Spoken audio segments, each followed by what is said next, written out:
Hello and welcome to episode 1406 of The Sleeper and the Bust. It is Thursday, April 24th. I'm your host, Paul Sporer, joined this afternoon by Justin and Joe. Gentlemen, good day to both of you. How are y'all? Very well, other than watching Cole Reagans and Garrett Crochet destroy my beautiful Tout Wars ratios. Then other than that, I've been pretty good. God, that was annoying. Justin, how you doing? I don't have Garrett Crochet anywhere. Who is the other guy? I missed the morning. Reagans. Oh, never mind. I do have Cole Reagans though. Well, there you go. You took it on the chin. From Colorado and Seattle. That's the thing too. The two teams that they had, both are at home and both get clobbered by garbage teams. And I know it's baseball. It happens. The ups, the downs. I'm with it. But man, there's like this. It's like a DFS style game built into the out of the park that's based on real standings and real players.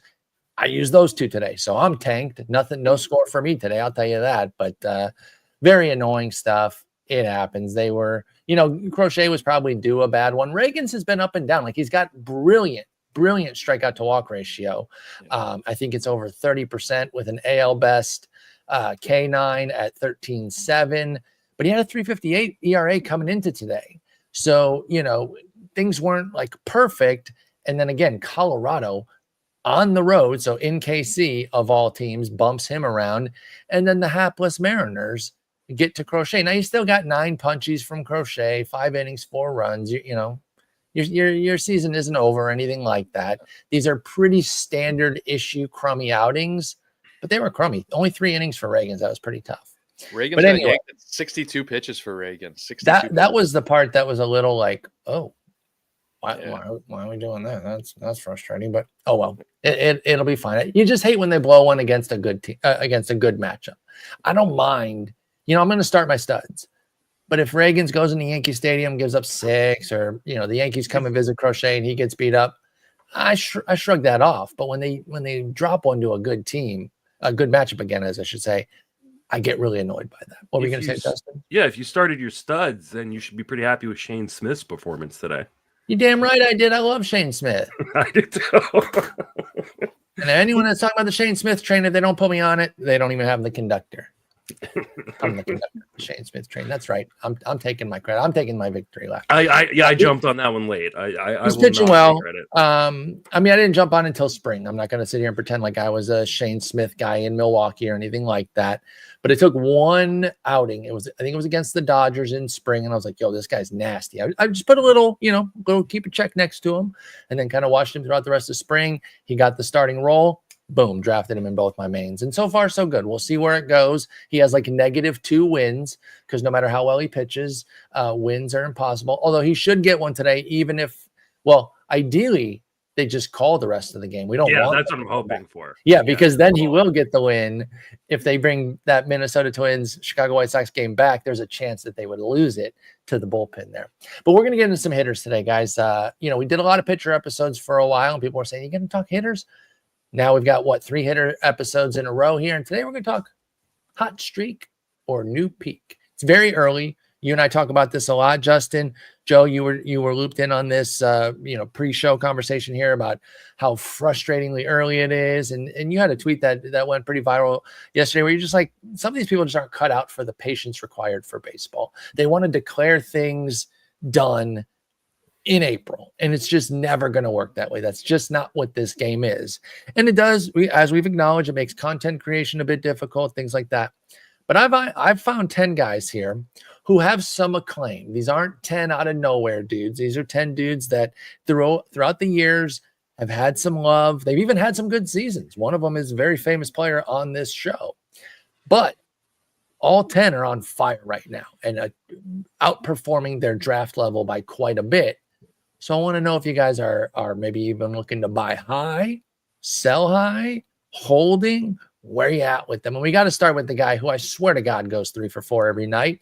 He's not hitting 750, so I think I'm wrong on that, but I swear he does. I see the highlights, and I see 3 hits, a homer, a steal, a great play out in center from Pete Crow Armstrong damn near every night. This dude is amazing.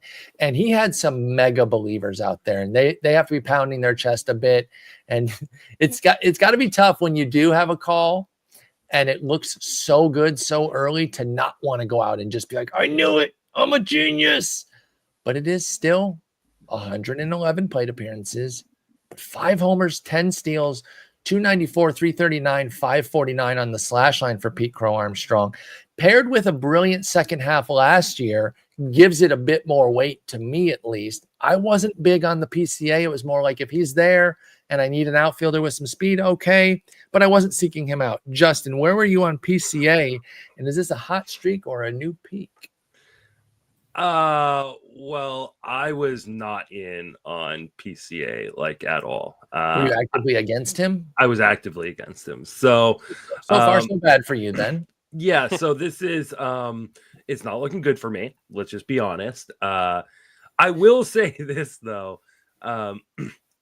We had a conversation, and I should probably look to see when that conversation was.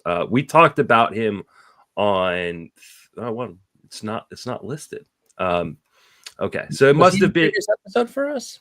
I don't think he was on the rundown, so I don't think he actually got. Yeah, we might have just talked about him. We talked about him, perhaps, and I was saying that, like, hey, I think now's a good time to buy low on PCA because the underlying skills early on in the season were actually pretty darn good, and they kind of continue to be. And so I wonder if now we are seeing kind of the evolution of a young guy who has not been able to make consistent contact in the zone. Because my biggest issue with him was he had a below 80% zone contact rate. Dude could not make consistent contact at all.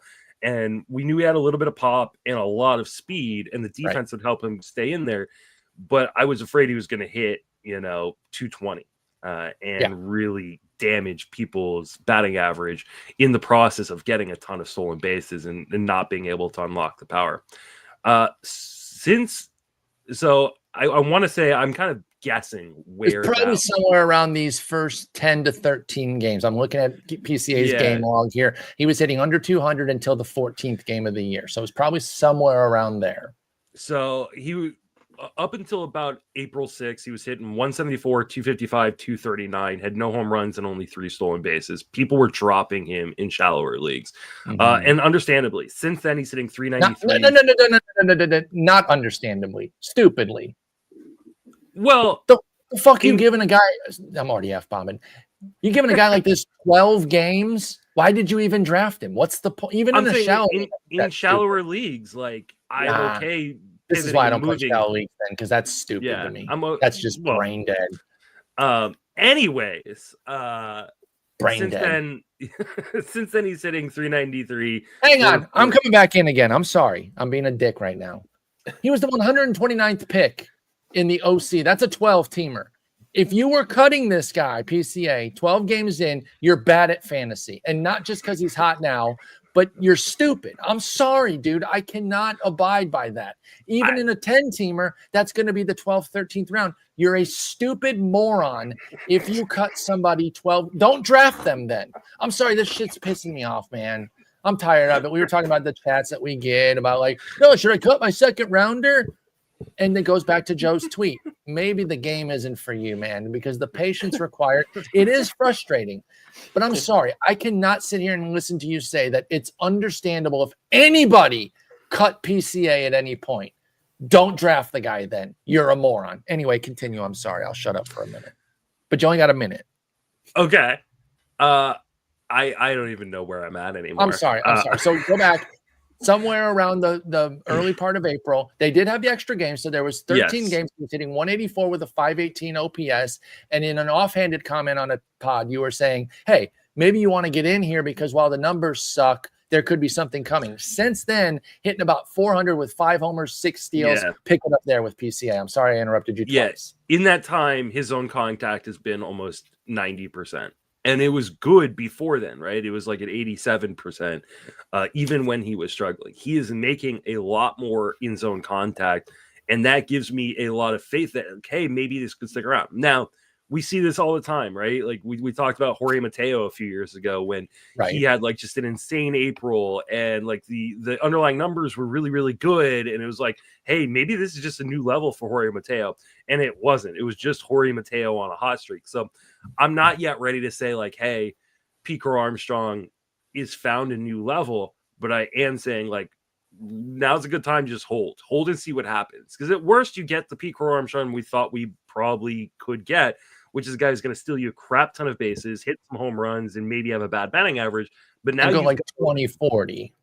Yeah, like now you have a lead on that batting average, right? You have a little bit of cushion. So even if it falls apart, like you've already gotten the goodness from it. So why don't you just hold on to it and get the rest that comes along with that, this kind of hot start. So I'm not necessarily saying I'm ready to anoint him as a, top tier player, but I do now believe that is in the realm of possibilities. Okay. And I'm willing to kind of ride it out and see what happens. Pete Crow Armstrong is one of these guys that has, they have these new plate metrics about like where you're standing in the box and how close you are to the plate and all that. He is somebody who's made some tangible changes there. Another guy that we're going to talk about in a bit, Spencer Torkelson for my Tigers has breaking news. What happened? Cole Reagan's left early because of a groin injury. That's why he only threw 60 pitches. There you go. So, there you go. I'll take a groin over a forearm strain. Yeah, because right now I'm scared as hell about Christopher Sanchez. Yeah, MRI the guy. Give him an MRI. Why are they not doing it? Like image the guy. Because they don't want to see that. They don't want to see the bad news. Yeah, maybe. Joe, with PCA, is he somebody that you would maybe buy high on? I don't think you have to pay like a 3rd round pick, even though he's playing like one right now. You holding? Or are you possibly selling high? And if so, what do you think you could realistically get for somebody like PCA? I think that it's wise to see how he's valued in your league, just because if you're looking below the surface at a lot of the metrics from last year, there's a lot of things that are very similar. The walk rate's the same. The strikeout rate's the same. I'm going to expand on the strikeouts in a little bit, but the barrel rate's about the same. Hard hit, launch angle, EVs, those are all about the same. Mm-hmm. The main differences, like Justin mentioned, zone contact, 78% last year up to 87. And despite the strikeout rate being the same, the swinging strike rate is down 4 points from 15.8 down to 11.5%. So those are good signs. Is PCA all of a sudden a fantasy superstar now? I'm not sure. I think if you are going to sell, this is probably the best time to do it because there are people who are, looking at the 294 batting average, 5 homers, 10 steals. I mean, if he keeps up at this pace, then he would be like a 1st-round player, and I don't really expect that to happen. So I would kick the tires. I would just see if you're able to get back a 4th, 3rd, 5th round type of player. Not to say that you need to, that the bottom's about to fall out from under him, but kick some tires and see if somebody's willing to overpay on him, I'd say. Can't hurt to at least check in, see where folks are at. If somebody, gave you the big fist shake when you drafted PCA, go check in with them. Where are they at with PCA? Would you, Joe first, then Justin, would you trade PCA for Dylan Cruz straight up? I'd rather have PCA. Justin? Cruz has turned it around a little bit, but I'd like to see a little bit more than some Coors love first. That's fair. I'm buying it. I would go Cruz personally. If I could get Cruz and a piece, I would. You might be able to. Yeah. You might be able to right now. What about Semien? Okay. So here's the thing about a trade like this, like with Semien, is you need to be very damn sure that you have the stolen bases that you budgeted for coming from PCA covered. Yeah. Right. If you have a surplus of SBs, trading one of these guys, like, because I hear all the time, like, well, I'll just draft this guy and then I'll trade him. I'll trade my surplus for someone else. Well, that insinuates that you are going to have a surplus. Right. And so I think that is often a mistake people make is they end up not being able to trade these guys because they won't have a surplus, or they trade them and then they don't have enough stolen bases to kind of cover. So I think I would do in a vacuum. I probably would do Pete Crow if you're flush with SBs. But I also, again, I think this is one of those where I think I want another piece back too. And you might be able to get it. You might be able to get it right now because, again, going back to Joe's tweet for the 3rd time already, a lot of people are super, super, super impatient in this game, and it can create some great buying opportunities in trade leagues for sure. Let's go to the guy referenced and said he's very popular on this show. And I want to be clear, he hasn't been like worthless lately, but since Cedric Mullins' 30-30 breakout, he hasn't been a 30-30 guy. He's really been more like a 15-30 guy. In fact, he's been about that 2 of the 3 years. The other one was 15-19 back in 2023. But if you just take the 3-year average since 2021, when he had that big 30-30 season that Justin was ahead of, he's 16-28. So again, we'll round it up. We'll call it 15-30 for Ced. He looks great right now. And one of the things that's been tough is that the batting average really came down from 291 in the big breakout year to 258 to 234, or to 233, and then 234. So it's been down. It's almost in that PCA realm, which is, basically we expected PCA this year to be Cedric Mullins. Bad batting average, but good fantasy juice. Now all of a sudden we look up a month into the season here, 22 games, 6 homers and 4 steals with a 297 average for Cedric Mullins. I don't want to say I'm doing the conceit of hot streak or new peak. It doesn't have to be a new peak for him. He doesn't have to be 30-30, Justin, if you think he's back. But is this going to fade back into what we've seen the last 3 years, or be more in line with 2021 for Cedric the Entertainer? Okay, so I mean, what is happening is he is crushing left-handed pitching, which for those who don't know, that is not what Cedric Mullins does. No. He's bad against lefties. And he stopped switch hitting to the point where he's now lefty-lefty. So he's going lefty-lefty to do this, which is pretty impressive, but tough to sustain, right? Yeah, he's hitting 389 versus left-handed pitching this year. And give his OBP. His on base percentage versus lefties is 542. Disgusting. It's ridiculous. And it comes from a 333 BABIP.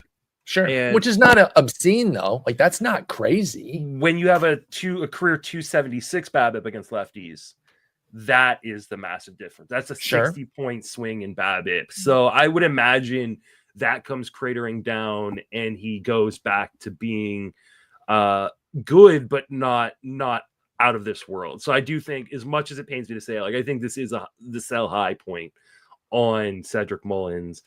You don't have to, because one of the other things he's doing is just walking. He is walking at an 18% rate, and there's something behind this. Yep. Pitchers have stopped coming into the zone against him. And he is not swinging outside of it. He's dropped his O swing from 27% down to 20%. The Z contact is still good. His swing rate overall has dropped because his zone swing percentage he's being a much more patient hitter, waiting for his pitch. So I think he can be a better version of what he has been the last year or two. But he's not this. This isn't a new level for Cedric Mullins. He's not going back to the 30-30 guy, but he could be, a 20-30 guy with a better average than we've seen in the last few years. Yeah. Maybe hits 260. And I would take that all day. At 20-30, that's still a guy that you're getting second, third round value from, as a guy you got super, super late. And I'm just so annoyed I don't have him on any of my teams this year. Pick 215 too. It's not like you even had to invest that much. Past pick 200 there for Cedric Mullins. Joe, what have you seen here from Ced? Again, the big walk rate spike. He's actually got a 1-to-1 strikeout to walk. That's really impressive. And that starts to stabilize a lot quicker. We're at 93 plate appearances. You start to hit the stabilization points on strikeouts and walks relatively quickly. And all that means, folks, it doesn't mean that that's who he is the rest of the way. It means that there's legitimacy to what he's done in the sample, and you can now sort of fold it into the overall sample and give it some credit. So we're seeing that. We're seeing the lefty spike that Justin highlighted. Feels like a hot streak, but do you see it any differently with Cedric Mullins? By the way, he's the only good thing going for Baltimore right now. They are not going well. What do you think of Ced? I believe they have the worst ERA in Major League Baseball. I could be wrong. That might be a day-old stat, but I'm almost certain you're right, because I know they have 3 of the worst guys. Morton got to be the overall worst, and then Kramer and Povich have been terrible. It's tough. I'm kind of kicking myself for not having any Mullins either. 21 teams, not a single Cedric Mullins share, and it was kind of by design. I was thinking that there is a chance that these young guys start hitting. Who's the guy who's likely to leave this lineup? It's probably Cedric Mullins. And it doesn't look like that anymore. I mean, they faced, talking about the whole left-handed thing, 3 of their last 4 matchups have been lefties. Cedric Mullins has been leading off in those games. Wow. I know, and it's not something we're used to with Mullins. Now, I'm not going to go against anything Justin said as the resident Mullins expert. I'm completely on board here. I would probably see what you can get for him. Similarly, we're probably going to say this a lot today. I'm probably going to say this a lot today, but it never hurts to just see the value of a player in your league. If somebody is an Orioles fan, or if they're a really big Mullins guy, or if they're really buying into this, maybe you're able to get more than you should back for him. But I think I agree that he is going to come down to earth. That could still be 20 plus homers and 35 steals. But again, similarly to PCA, this is probably a peak where if you want to sell him, this is the time to do it. What about for Luzardo? If you need a pitcher, would you do something like that, Joe? Yeah. Oh, yeah. I would do that for sure. I love Luzardo. I mean, he looks great right now. And I don't think it's about talent with Luzardo. I think it's always about health, right? Oh, and sometimes the health interrupts his talent. He had a 5 ERA last year in 67 innings, but it was 67 innings. So the health crept in there and played a role. And he's just looked amazing with Philadelphia. So I think that could be something that could feasibly be done. Justin, you got the big sign back there, carry for MVP. What if you are flush in steals and you're thinking maybe I need a little bit more power? And even though Cedric has been delivering it, I still think from here forward we would give Kerry Carpenter more steal or more homers. Would you do Carpenter for Ced? Yeah, I think you might be able to get another piece back too, but I think I would do that straight up. Carpenter hitting 299 with 5 home runs. I love what Kerry Carpenter is, so I definitely think I would do that. Yeah, so I'm with you, Joe. Like, it doesn't hurt to dangle it out there and see what's what. I'm not really in trade. I'm in one trade league. It's an industry trade league. It's labor, and that's fine. I like having at least one that I can go out and do that. But it's hard to be a good trader, and that is something I know Justin's in a lot of trade leagues, and he'll get in the mix there and get not his as trades many going. anymore. Like, you've started to move away from them. I play mostly on NFBC. Yeah, that's where I'm at. That, Yeah. So that's why I don't really have many either. And like, the only reason I don't miss is because it is a time investment. But don't get me wrong, I love me a 30-minute to 1 hour phone call with Ian Kahn to work out a deal. Sign me up for that any day of the week. But we just don't have that opportunity right now because you can't trade in NFBC, and that's where the bulk of my leagues are. But yeah, I'm excited with Ced. It looks great. I hope he can hold some of this. I don't think it's a total flop. When you start adding that 18% walk rate, like when you're changing a fundamental skill like that, there's some legitimacy here. I'm with Justin. The verse lefty is a little bit hot. And that's a good comparison that you said there because, like I said, 333 BABIP on its face does not jump out to me as crazy, but when you do compare it to 267 for his career, that is where it is like, okay, he is really above his level. So I think I'm mostly holding, but I would at least try to see what's out there for him. Justin, this is a Mason-centric episode here because now we're going to go out to your favorite team and talk Jung-Hoo Lee, who, I mean, he's carrying the ball club right now. Willie Adames has not quite gotten going yet. Just imagine when he does, by the way, his regression to the mean, which will be a progression since he has a 56 OPS plus right now, that will cover some of the other hot starts that come down, right? Like, because there's no way he's going to stay at a 56 Adames. So, when someone like Jung-Hoo Lee smooths out a little bit, Adames can hopefully counter that. But I'm not sure Jung-Hoo Lee is going to smooth out that much. I don't think he's going to be a 167 WRC plus, but he's been amazing. 333 average, 388 OBP, 581 slug with 3 homers, 3 steals. We saw a glimpse of what he could be last year, a couple homers, couple steals, but then that big shoulder injury trying to make a catch ruined Jung-Hoo Lee's season. Are you bought in on what he's doing right now? And if so, to what level? Again, I know you're not going to commit to a 167 WRC plus, but where are you at with Jung-Hoo Lee? I mean, I think this is 90% legit. I think he is just a damn good hitter. I do too. And I knew that this kind of stuff was in a profile. The one part that I didn't think was in the profile and that I really worried about was the power. And I still don't think that it is legitimate as what we've seen. He has a 247 ISO right now. That's insane. Like that is 2 triples in addition to the 3 homers for Lee. Yeah, like I mean, I think he's going to get a bunch of triples because he's got some speed, but I don't think he's going to have very many home runs. And if you notice, all of his home runs have been on the road this year. Shocker. Because his power does not play in that park and won't play in that park. But I do think he could be a guy that, I mean, like how much different is he than like kind of Stephen Kwan when Stephen Kwan was kind of prime, right? Like last year's breakout when he ripped 14 homers on it. I almost put him on the list, by the way, Kwan, because he's doing it again. Like But he's getting the power again. You know, when we saw Kwan hit those home runs, we also saw him give up the stolen bases a little bit. Right. And I think you could get like a 15-20 season from Jung-Hoo Lee with a 300 batting average. Right now he's hitting 333. That'd be amazing. His XBA is 332. He is deserving all of this. And it is all down to, what do I love to talk about? Zone contact. 93.6% This is your guy then. Zone contact. He's not super aggressive in the zone, only about a 61% swing rate in the zone, but he does a good job of not swinging outside the zone too much at 28%. He has a very good eye at the plate.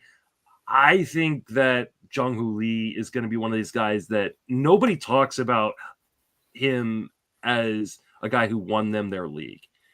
But you look at what he's going to do over the course of a full season and go, like, he helped me everywhere. And he helped me so much in batting average that, yeah, this guy may actually be more responsible for winning leagues than people think he will be, especially when we look at like the league batting average being at 238 right now. If you've got a guy who can hit close to 100 points higher than that, I'm not saying he's going to hit 333, but like if he does, I'm not going to be surprised. Like if he gets 700 plate appearances at a 300 batting average, that's a league winner. Yeah, no, I agree. I do think if Jung-Hoo Lee has the breakout that it's looking like he could be setting up here, because I really liked him last year. I had a bunch of shares last year, only got one this year, and it wasn't because I wasn't interested. It was because there's a lot of outfielders in that range, and I was kind of getting my guys that were a little bit ahead of him. Lars Nootbaar goes around there. I got my Lars Nootbaar. I got his teammate Elliot Ramos, had him in that same area. Kerry Carpenter was somebody who goes like 40, 50 picks earlier. So if I took an outfielder there, maybe I wasn't taking another outfielder the next round. I wish I'd have had more, though, because Jung-Hoo Lee looks amazing. Joe, with a guy like this who can, be late batting average, was he just underrated at pick 241? Should we have known? Should we have known that based on what he did in Korea and even the glimpse that we saw last year, which was only a 262 average, but it was with a 273 BABIP. So if you believe that he could be like a 290 to 300 BABIP, which is about league average, you should have assumed that he could have been a 275 or better average, which at pick 240 is pretty amazing. Should we have known better with Jung-Hoo Lee? Or is this just a breakout that is surprising, rightfully surprising? It is surprising. I drafted a bunch of him for the late batting average because I've kind of moved more into that philosophy of batting average is just almost impossible to come by on the waiver wire if there's late guys. That's why part of why I was really into the Bo Bichette bounce back this year. If you can get a guy who can hit close to 300 later than they should be going, which I know is kind of a broad statement, then you should do it. And Jung-Hoo Lee, the profile I think does coming into this season leaves something to be desired a little bit. You're not sure how many home runs you're going to get. It's not a good home park. Is the speed really fully legit? Is he going to steal? Can I push back on one thing there? Go for it.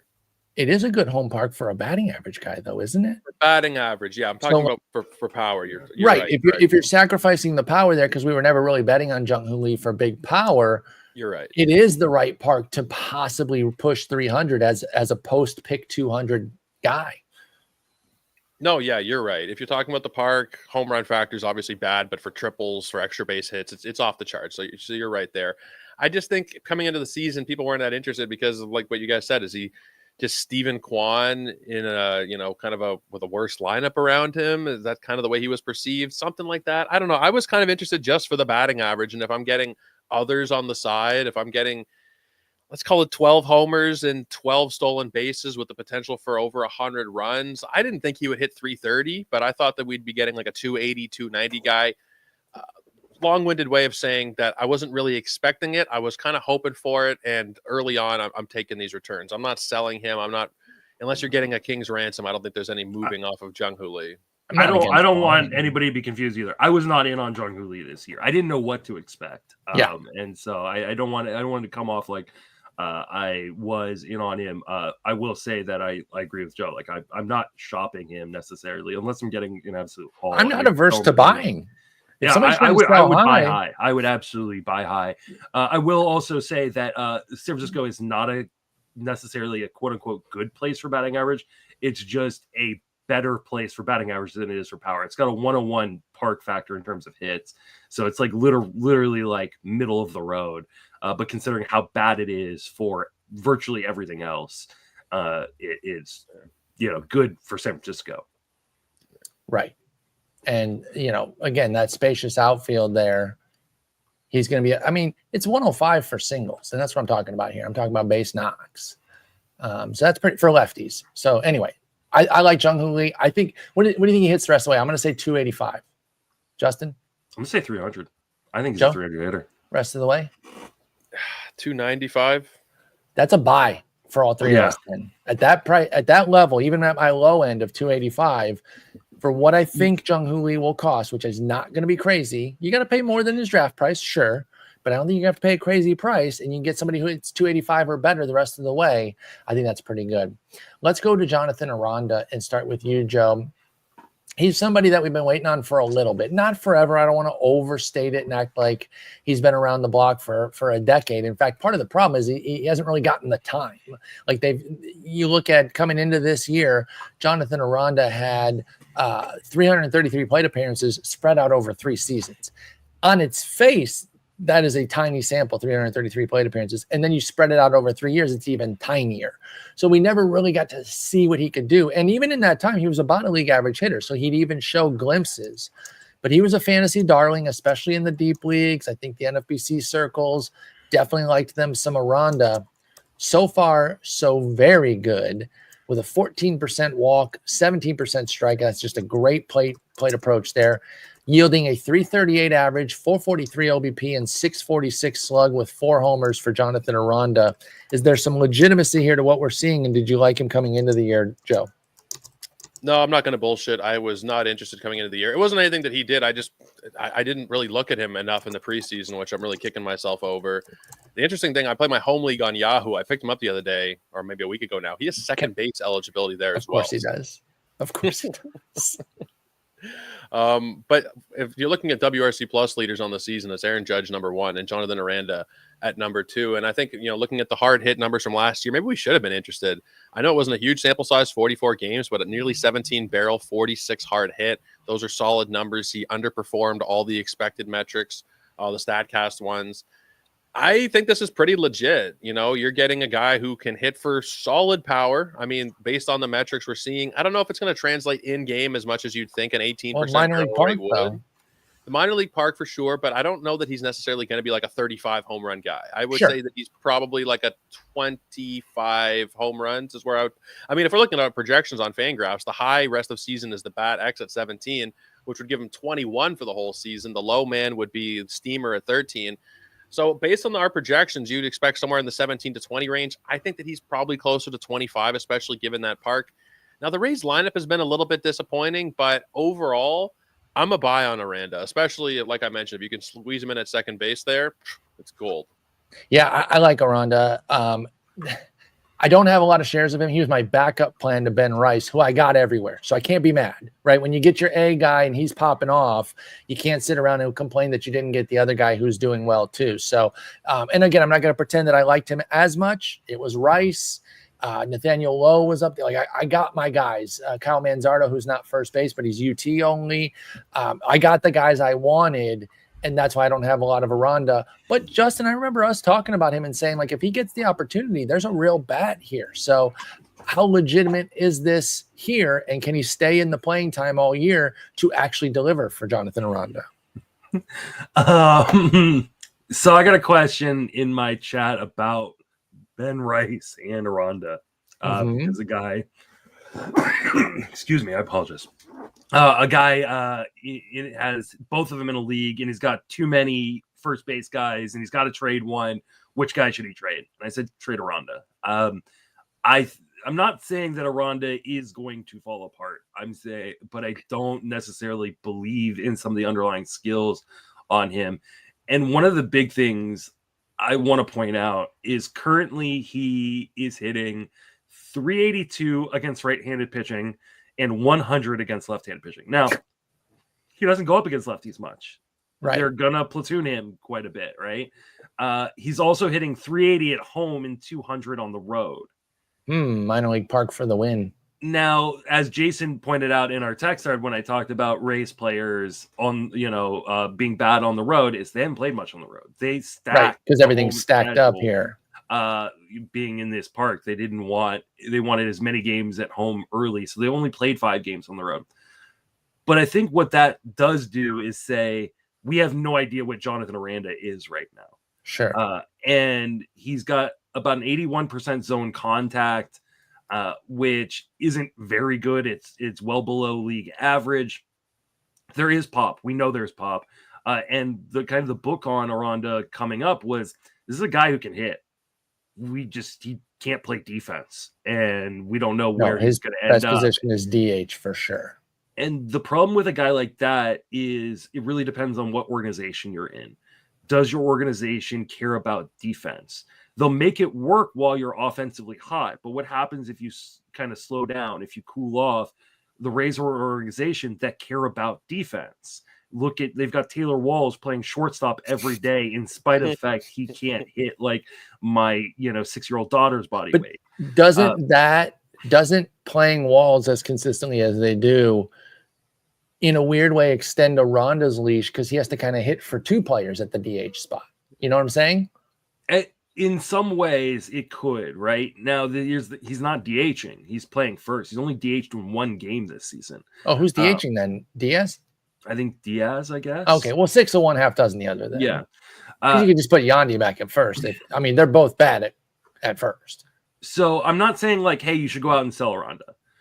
I'm saying I think anybody who's taking a victory lap on Aranda right now is taking it really, really early, because I have no clue what he is. I don't think anybody does, because they're going to play more games on the road moving forward. Mm-hmm. He is going to platoon quite a bit.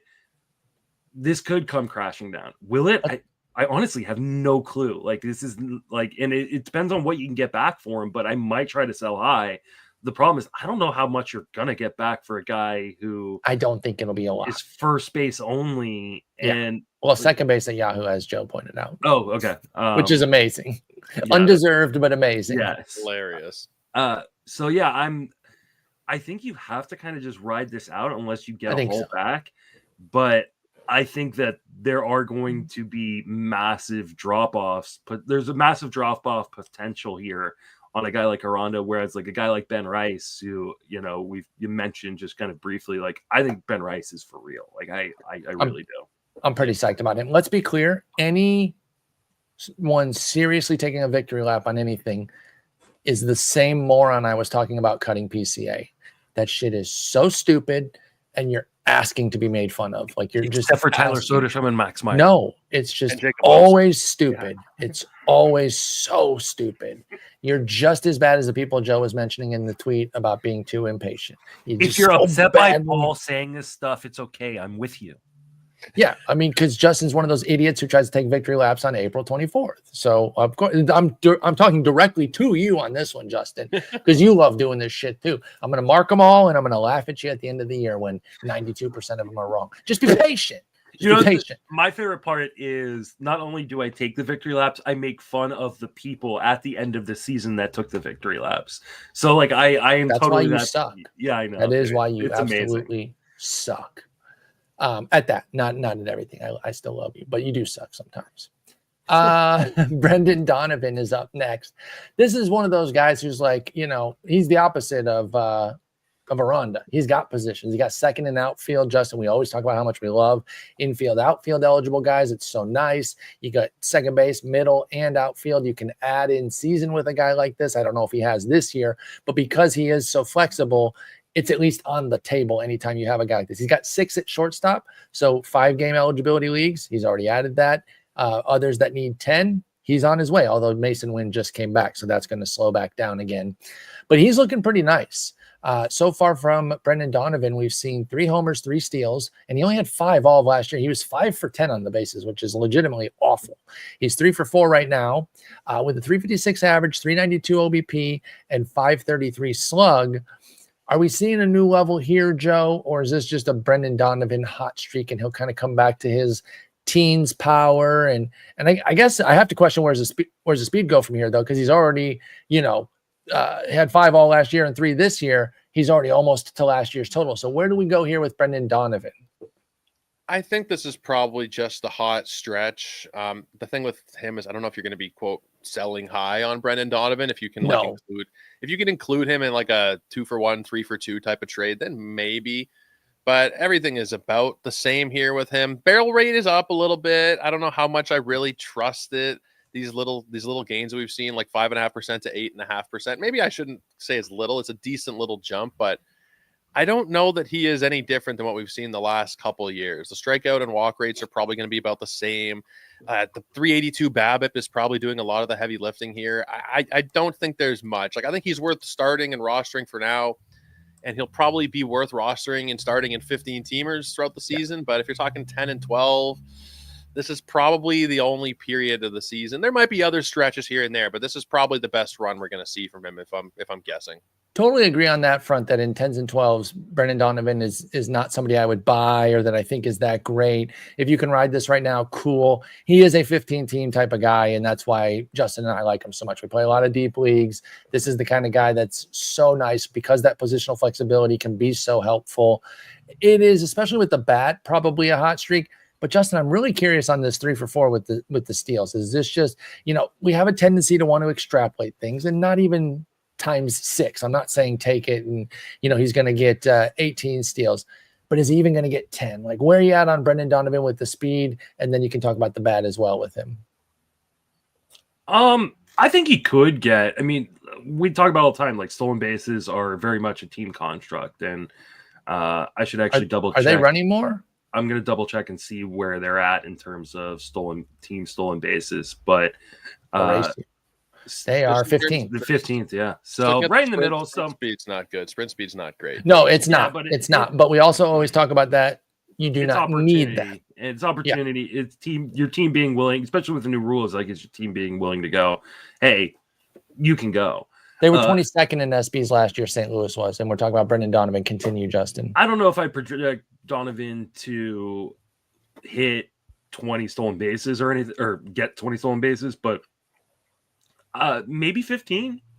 One thing I want to point out is, like, and this is a really good reminder, like, it's fine to compare stats from, like, okay, hey, this guy's doing well. Let's see where it compares underlying to last year or over a guy's, line from the previous season.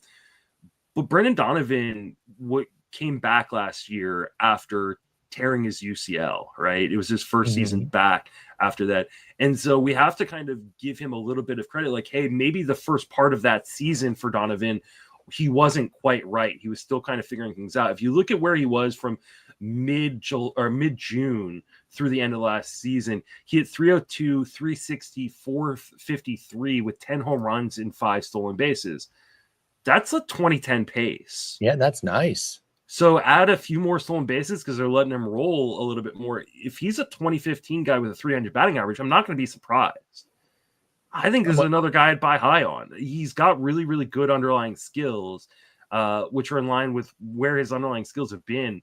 And that barrel rate increasing, maybe it drops back down and he goes back to being, a 13, 14 homer, 10, 15 stolen base guy. Like, if you're still hitting 300 when, like I said, the league batting average is 238, there's a lot of value in that, especially a guy who could potentially be a 650 to 700 plate appearance guy with healthy, with multi-position eligibility. I like Brendan Donovan a lot. That's really well said, and I like that too. And I think a buy high for Brendan Donovan in a 15-teamer, which is exactly what we're talking about, isn't going to cost you that much. No one's going to be jamming you up for a top 5 round pick, maybe even a top 10 round pick. I think you could still get somebody in the early 200s for him because he was a mid to late 200s type of guy. So I really do think you could explore this here. The way I would explore it is if I need batting average. That's the one category that I think is the most bankable here. And then you take any supplemental power and speed that you get as a bonus. And, St. Louis is hitting pretty well. And that's the thing about them last year. The hitting really wasn't the problem. It was the pitching. And it's still kind of the pitching again this year. But that hitting, and Arenado's looking to be way better this year. Like, they're a pretty decent hitting team, and if they can stay healthy. Now, it is worth mentioning that Brendan Donovan has missed the last 2 games with an injury. Do you guys know what it is? Because I don't. I can look it up real quick if either of you don't know. I don't know. All right, I'll look it up. Not on the IL. It's just been 2 games out recently here, but I did miss that. So let me look that up real quick here. A rib injury. Okay, Brendan Donovan got a rib and expected back in the lineup tomorrow. Tomorrow being Friday the 25th, for those that aren't listening to this, the day we put it out. So yeah, I'm into, and again, Justin and I have been banging the drum on B. Donnie all off season, so it shouldn't be too surprising that we still like him 3-4 weeks into the season. Let's continue on here and let's talk Spencer Torkelson, MVP. Moving on, we have, no, I'm kidding. I'm really psyched about Spencer Torkelson for obvious reasons. Everyone knows I'm a diehard Tigers fan, but 7 bombs, 17 runs, 21 ribs, 264, 373, 571. Here's the big thing, and this is coming from watching every day. Is he going to keep up this pace? I doubt it. I highly doubt it, just because I'm not going to project somebody to keep their full season pace or their first month pace for the full season when it's such a new level. He doesn't look completely lost at the plate the way he did last year.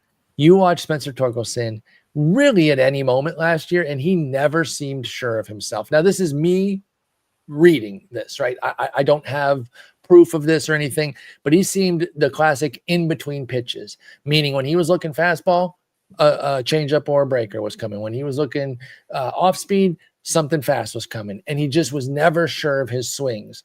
We're not seeing that this year. He is in control, and part of that is evidenced by a 14% walk rate, which is awesome. Now, he does have a 27% strikeout rate, but again, that doesn't come from being up there flailing and having no idea what he's doing. That's because he's getting deeper into counts. He's in control. He's looking for his pitch. So I can live with a 27% K rate when you're counterbalancing it with 14% walks and 7 homers in 110 plate appearances. Now, I got 2 guys here that can talk me off my Tigers ledge here because I am super geeked about Torque. Joe, let me start with you on Torque. Are you a Torque dork like me? I am fully bought in. I love everything that he's been doing, and I think that he's going to repeat what he did in 2023. Yeah. I wrote an article about a week ago just breaking down the similarities to what he did in 2023 and what he's doing this year, just in terms of the underlying metrics. And he's got the barrel rate back up, the hard hit rate is back up. All of the contacts, the plate discipline metrics are looking very similar to how they did that year. The swinging strike rate is the same number. There's a lot to really like with Spencer Torkelson. I think the only problem, and I think we might have mentioned this on another show, or I mentioned it somewhere, is that all of the breakouts, like because in deeper leagues, Torque was probably drafted in like 10 and 12 team leagues. There were so many first base breakouts that it might have been hard to pick up Torkelson because you already picked up Rice or maybe Soderstrom or Aranda. Yeah. Or Michael Busch or one of the other 17 first basemen who broke out. So it might have been a little bit hard to get him onto your roster when he was still available, but if you drafted him, if you have Torkelson, he's not a guy that I would be looking to sell on personally. Now, there are some things working against him, like you said, the strikeouts at 27, but when he had his big year, the strikeout rate was 25%, so I don't think that precludes him from having value. If anything does, it's the lineup around him. That is the only thing that might hurt him. But the Tigers weren't trotting out a juggernaut lineup in 2023 either. No. Spencer Torkelson had 94 ribbies and 88 runs. So can he get to 100 and 100 or something close to it? Even in a bad lineup, he probably can. I think especially in terms of the RBI, maybe not in the runs. Maybe he gets the 80 there, but 30 homer, 100 ribby, sign me up for it. I think that's coming. Love to hear it. Yeah, again, I'm really excited. And I talked about how they have these new metrics over at Baseball Savant about where you stand in the box and the differences there. Torque's another guy that's made a lot of changes there. Now, sometimes you're just looking for changes when somebody's hot. And is that exactly what it is? I don't know. But people smarter than me, former players analyzing it on MLB Network have said that there is value to this. What, you're pointing to yourself, Justin? Yeah, you said people smarter than you. Oh, yeah, absolutely. You and Joe.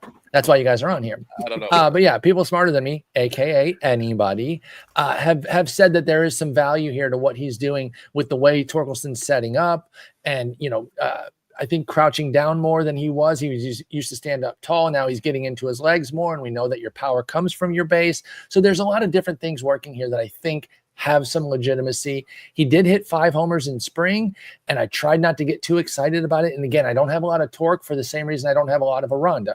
I was getting my Ben Rice, my Nathaniel Lowe, and I had a premium first baseman to go up at the top. So then those two were taking up the corner and the util. So I'm not mad about that, but man, I really like what Torque's doing.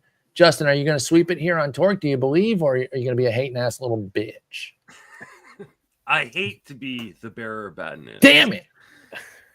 But I'm sweeping it, baby. I love Yeah. and You had me there. Right? Had you in the first half. And honestly, I'm gonna say that I think last season was just kind of fluky. Now he definitely has made some changes. I think those changes have helped.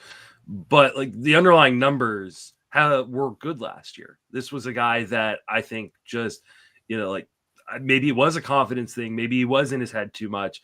But like not much has changed in a lot of the profile. It's the exact same fly ball rate.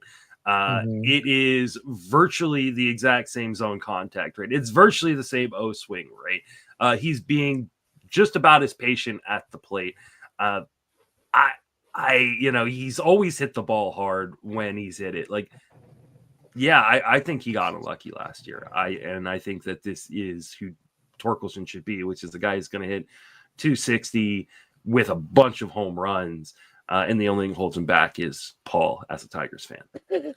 Fair. I need to cut that out, holding him back like that. No, I think the Tigers offense will be better as a whole. Like Cole Keith, I think is gonna be fine. Green hasn't even gotten going yet. Yeah, Green hasn't gotten going yet.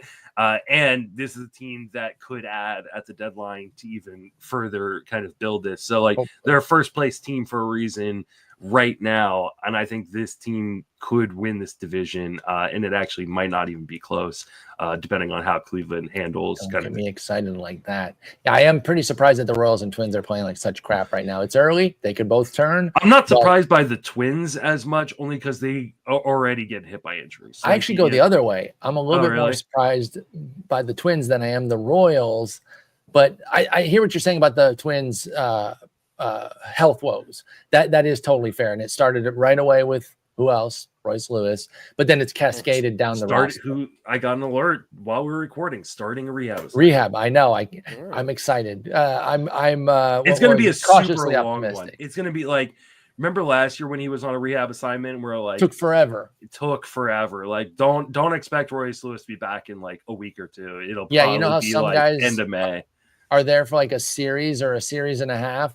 It ain't going to be Royce. Yeah. Roy's going to be down there. He's going to get some time.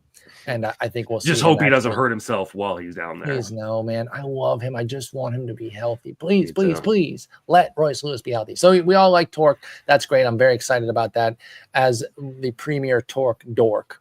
Let's talk Wilyer Abreu because he got off to a fast start and he's just continued to look great. 4 homers, 4 steals, 15 homers, 15 ribbies. 15 runs, 15 ribbies.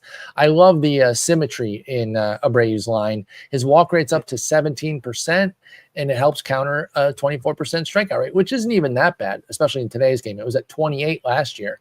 So his walk rate's gone from 9 to 17, and his strikeout rate's gone down from 28 to 24. So we're seeing some positive things here, a 402 OBP, 284 average. Justin, start with you on Wilyer Abreu. I can't remember where you were coming into the year, so remind us there. And then do you buy into what he's doing so far? Because he looks great. I was not in on Wilyer Abreu, even prior to the news that he was dealing with some sort of That's what took me off, by the way. And it's what took. I mean, he went from being low on my board to not being on my board at that point because you're looking like, oh well, they've got Roman Anthony waiting in the wings. Yep. He's sick. He's supposedly dropped a bunch of weight. Like I had all like the kind of PTSD memories of Vaughn Grisham, like when Boston acquired him and he got sick and just never really even came back to the major league club because of it, and still hasn't. So no, he really hasn't, by the way. And now he's because Campbell looks great. Yeah, he's now bare. Like, is Vaughn Grisham? Can we get a wellness check on him? Is he alive? Yeah. The poor dude, like, just went from like seeming like he might be a stud in Atlanta to never heard from again. But goes to another good team, right? And another opportunity. Who and then traded for him. Yeah. They traded a Cy Young winner for him. Yes. They traded a stone cold stud for him, who, even though we didn't know that Sale was going to get a Cy last year, like they went out and got a dude, and now he is just buried. Vaughn Grisham is. But anyway, Wilyer Abreu, are you done there, Justin? Or you want me to kick it to Joe? Oh no. I interrupted you. I couldn't remember where we. I didn't even get to the point. Sorry. I just got so hung up on Vaughn Grisham. My fault on that. I'll be quick because I only got about like 10 to 15 minutes left. We got 3 more guys, and we can speed through them a little bit. This is a complete mirage. Ah!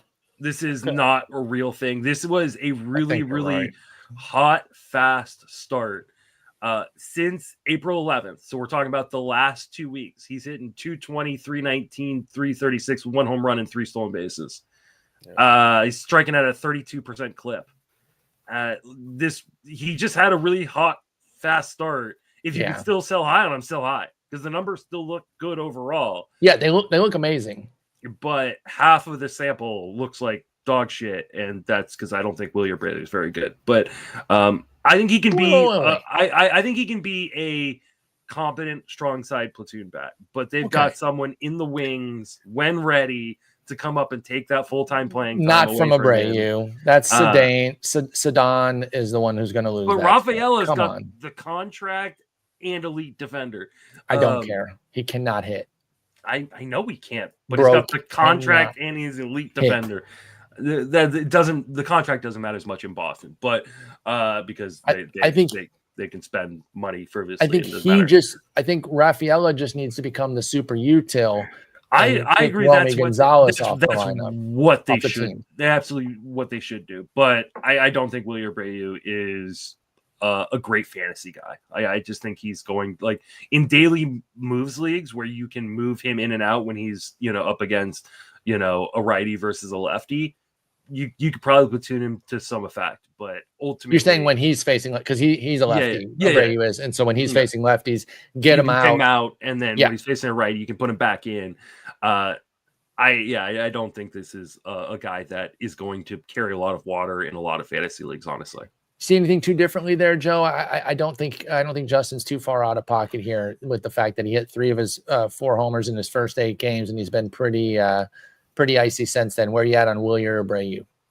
Yeah, for the sake of time, I'm right there. Like I think that we've already seen him fall off. Like you mentioned, the last 2 weeks he's batting just over 200. He did have a 3-for-5 game with 2 steals the other day, so I think there can be the odd time here and there where he has a little bit of value, but I think he's a fine 15-team outfielder, but other than that, I don't think that there's much going on for him. A 15-team outfielder where you can platoon him well, right? Like, that's NFBC, and that's the world that we play in, and that's what we cater to. So I think that's not what a lot of our listeners are playing in. So that's why I'm saying, like, for I think a lot of our listeners, I think we have a big NFBC audience. I'm sure we do, but I would say our NFBC audience is like 15% of our audience. That's still big because we've got a big audience, but that's not. Yeah, 15% of 1 million is pretty good. Yeah, still. But I think 85% of the people in here are like, I play in a 12-team ESPN league. In a 12-team ESPN league, like I don't think William Abreu is that you do. I think he's somebody who will be on 5 different teams this year in that format. Yeah. Like people pick him up when he's hot and they have 7 righties coming up. All right. I will not tolerate any slander of Tommy Edman. I know he has a 291 OBP. I don't give a shit. Shut up. He has 8 homers. Joe, we'll start with you on Edman. We're going quick here. Speed round. Do you buy in the power at all? Can he set a new high? Is he going to hit 20 this year? I know it's 50 questions, but they're all the same thing. Where are we at on Edman's power? A new high would be 14. He's already got 8. He needs 6 more. Absolutely. We're getting a career high. It's funny. Okay, then let's go to the 20 then. Because, yeah, you're right. A new high is like he can do that by Memorial Day. Is he going to hit 20 this year for Edman? How about that? Yeah, I think he will. Every projection system has him going for at least another 13 on top of the 8 that he's already hit. The bat has him going for another 19. The bat has him going for 27 and 25 this year. It's hard to disagree.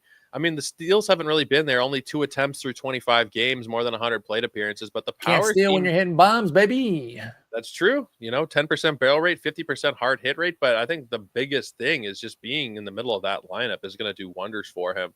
He's bounced around a little bit. He was leading off. He's been in the 5th spot and the 6th spot. But, man, if he's leading off with any consistency, I don't think that's likely to happen. That's when Ohtani was out. But if they get him close to the top of the order again, it's going to be tricky, granted. But even in the 5th spot, like that's such a great RBI opportunity with the 4 guys in front of him.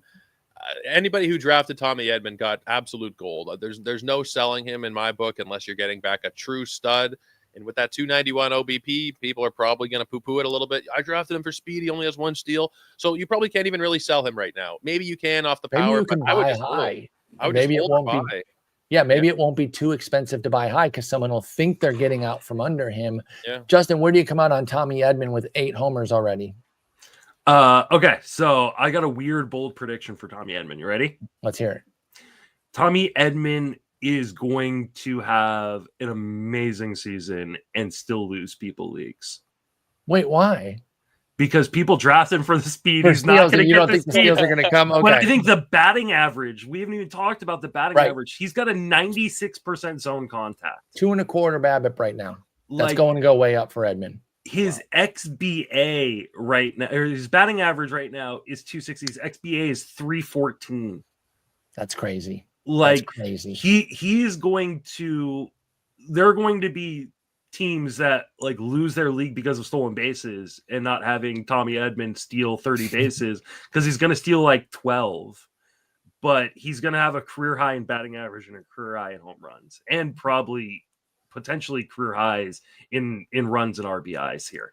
I think because I he's would. on the Dodgers. Like it's such a weird profile change.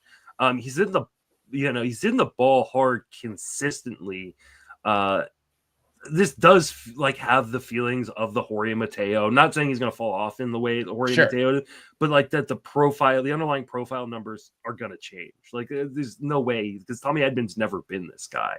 It's really funny the way you frame this, though. The main event where I have Edman, first in homers, third to last in steals. Yeah, come on, like, Tommy. because you projected 25 to 30 stolen bases from Tommy Edman, and you, like I said, you're going to get 12 or something like that. Because if he's hitting fifth in this lineup, like he's not running when you've got guys on base already in front of him. So it's a weird profile change. And I think this is one like I really hope we kind of come back to in a month. Oh yeah, and we'll keep visiting and kind of see like what he looks like because this makes zero sense. It's very bizarre right now for Tommy Edman, but you love the 8 homers so far, and we'll kind of see where it goes. All right, we have 2 guys left. We'll give each you one. Joe, I'm going to give you the pick. Do you want Pena or Bryce Terang? I'll take Bryce Terang. You take Bryce Terang. Okay, so Bryce Terang, we know about the speed. And I got to be honest, I was a little bit of a hater this year. I was like, that speed with the terrible bat. I don't think so. He has 8 steals still, so the speed's still there. 350 average and 3 homers, which that's a little bit of a power surge that I didn't expect. Did Milwaukee do it again? Did they find another damn gem and improve them within their after an established level of what we thought last year? Is he jumping another level for Bryce Terang? I think the power is we've seen 25 games, which is still not a huge sample size, but it's 110 plate appearances, 8.5% barrel rate where he was at 2.4 last season. His hard hit rate is at 50% hard hit rate when he was at 29 last year. The exit velocity on average is 93 when it was 87 last year. That'll probably come down a little bit, but the max EV, he's already hit a ball harder this year than he ever has in his career, 109.8. Before the high was 108.3. So all the power metrics trending in the right way with him still stealing bags. I got to be honest, coming into the season, I was really down on Bryce Terang. If you look at what he did in the second half last year, it was not great. Justin is, if you're not watching, Justin is like mouthing a scream right now because he wants to talk about him because he was in. And I'll give you your credit, but you can't talk about him right now because we are crunched for time. So you're in, Joe. I just want to say one thing. Okay, go ahead. Because some people are like, well, this is a hot streak. This isn't real. He has changed his approach to the plate. Bryce Terang has changed his approach. Go ahead. Yeah. Bryce Terang last year had a 62% zone swing percentage. It's up to 69%. Nice. At that same time, his O swing was at 28%. It's down to 23%. He is judging the ball really, really well. And he's always had elite bat the ball skills, high zone contact guy.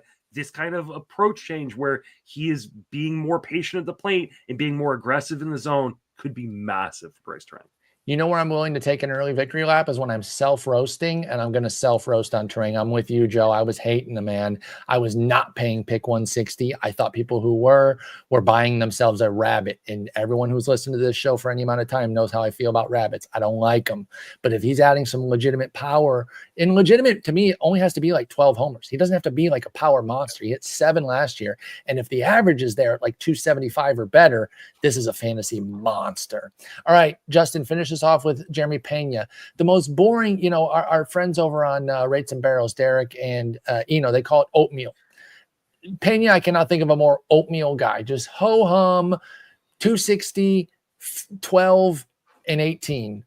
is basically what you're kind of getting. You know, the 22 homers that we saw in the first year feels like a fluke. It was, at least so far. Now here he is with 3 homers, 5 steals, 253 average. So the average is actually down a bit. But are we seeing more fantasy juice from Jeremy Pena, or just a hot streak from an oatmeal guy? Where you at on Jeremy Pena? I think everything is about the same as it was last year, with one difference that if it sticks, and I want to say if because I don't know if it will stick, could be massive. And that is a patience change, right? Yes. He is being more patient. His swing percentage has dropped from 54% down to 49%, and that is helped inside and outside of the zone. He's down to 33% O swing, which is still well above league average, but it's coming down. And he's dropped his Z swing percentage, zone swing percentage, from 70% down to 66%. He's being more choosy about where he is swinging, and this is leading to a walk rate that we haven't seen from Pena, right? Ever. He's at 8%, which some people are like, well, 8%, like that's fine, but it's not great. When you were at 4% last year and you're not striking out, you're not taking called strikes because of it. Yep. That is a really, really good sign. And that could be the reason why we're seeing such a kind of bump in kind of the hard hit percentage, which is up huge, in spite of the fact the exit velocity necessarily isn't up, right? He's being more patient and he's waiting for the pitch he wants to hit, and then he's crushing it. So I'm intrigued. I don't want to say this is a new level. This could come just back down to earth, be a small sample kind of BS type thing. But I do think Pena has shown something that, hey, he is approaching the game a little bit differently, approaching plate appearances differently a little bit. If that continues, I think this could have a big effect. He's still oatmeal, but it's now oatmeal with walks, which is better. It's oatmeal with some fruit in it then. How about that? Yeah. Which is nice. Joe, I'll give you the last word there since Justin snuck in a word on Terang. Anything on Pena? Do you agree with Justin and I on him? Yeah, no, I really like Pena. He's batting fourth consistently, good lineup. Everything looks really solid, and those walks are, I think, a key factor. Mm-hmm. He walked last season. He walked 25 times in 157 games. He's already walked 4%. It was really that's bad. Like 4% is like legit bad. At least it was 7% the year before. So yeah, I think I agree with you, Justin, that he is still oatmeal, but like with a little extra mixed in, a little cinnamon, a little spice mixed in there. Pena is kind of like a great version of a post type sleeper that people don't give a lot of credit to. Yep. He came on the scene, broke out, everybody got really, really like excited by him, and then people are like, well, he disappointed, and he didn't disappoint. No, you overrated him. Not you specifically. You overrated him in 2023. Yep. And then he was actually really good last year. Like he was really good. 15 home runs, 20 stolen bases, 266. That's totally fine. That's great. He was way underdrafted this year. And he was one of those kind of fallback option guys for me, where I was all like, hey, if I miss out on some of the studs, I'll just grab Jeremy Pena late. Yep. And this is, again, why I like to talk about, like, every year you should reevaluate your thoughts on every single player. Don't just be like, well, that's my guy. He's been my guy forever, right? It didn't work out for me this year in terms of Cedric Mullins, right? Cedric Mullins but I think Cedric Mullins will come back down to earth. But it works out on guys like Jeremy Pena because everybody was like, he's boring. Yeah, boring wins. Boring wins. And again, we're deep leaguers. Boring wins in deep leagues especially. So I'm totally with you there. We're going to cap it there on those guys. There's 10 guys, hot streak or new peak. We got some guys who are definitely surging, some guys you can buy, some guys you might want to sell, and be careful of Willie or Abreu. That's probably the one we're the most scared on because it's already started to come down to earth. But Joe, you got to go do another show. Justin, you got to go do something. Who knows? Probably smoke some cigs and hang out. Gentlemen. Oh yeah, that's right. You should take care of your children. Great talking with both of you. I'll talk to y'all next week. Justin, I'll talk to you tomorrow with some 2-start pitchers. Take it easy. Here, guys.